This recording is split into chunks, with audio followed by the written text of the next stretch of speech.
જમવા પધારો દાદા કેટલીક વાર છે, આવી જાઓ રસોઈ તૈયાર છે। જમવા પધારો દાદા કેટલીક વાર છે, આવી જાઓ રસોઈ તૈયાર છે।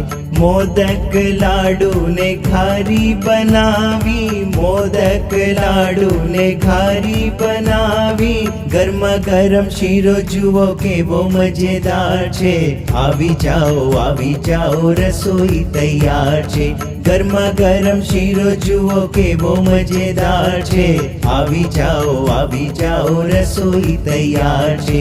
લોચો ખમણ અને ઢોકળા બનાવ્યા, લોચો ખમણ અને ઢોકળા બનાવ્યા, ખાંડવી ને હાંડવો કેવો મજેદાર છે, આવી જાઓ રસોઈ તૈયાર છે।